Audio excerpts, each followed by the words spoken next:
Hello everyone!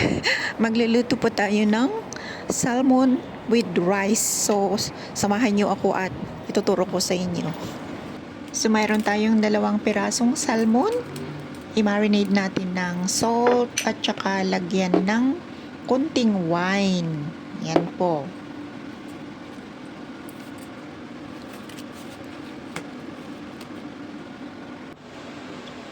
Tapos, ang ating bigas. Meron tayong butter at saka crushed garlic.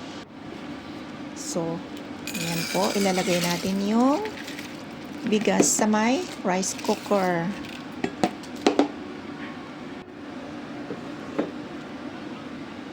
At syempre, lalagyan natin ng tubig. Napakasimpleng luto ito. Ilagay natin ng crushed garlic. Itong garlic na yan is yung nakalagay na yan sa bote. Ready-made na siya. Tapos ang ating butter, pwede rin maglagay kayo ng margarine kung wala kayong butter. Yan. Tapos yung salmon, mamaya na yan ilalagay. So ayan, iluluto na natin. Itong namin, rice cooker namin is siya, pang 37 minutes pag ang cooking time niya. So, hindi ko muna sinabay yung salmon kasi madali naman siyang maluto.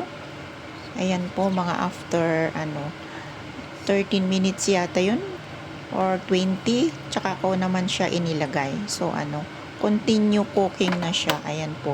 Meron pang 23 minutes na natira. So, ayan! Luto na po siya. Ready to eat na. So, ganyan lang po kasimple. So, bago kayo kakain, yan. I-mix nyo siya. And then,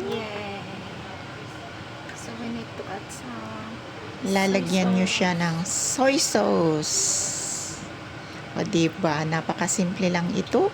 So, may ulam ka na, may kanin ka pa. Hindi mo na kailangan magluto-luto, isang lutuhan na lang.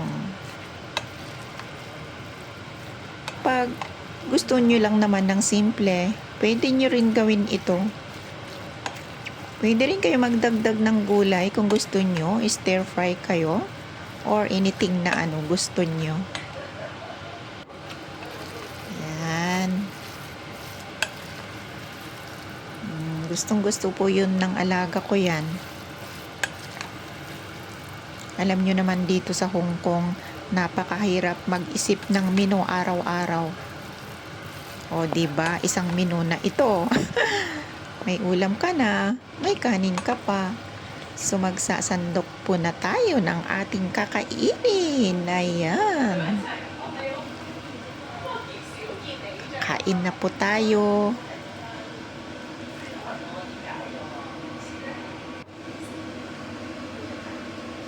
Diba? Simple lang siya.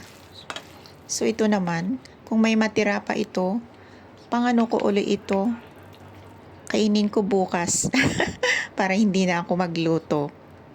Thank you so much for watching. Bye-bye!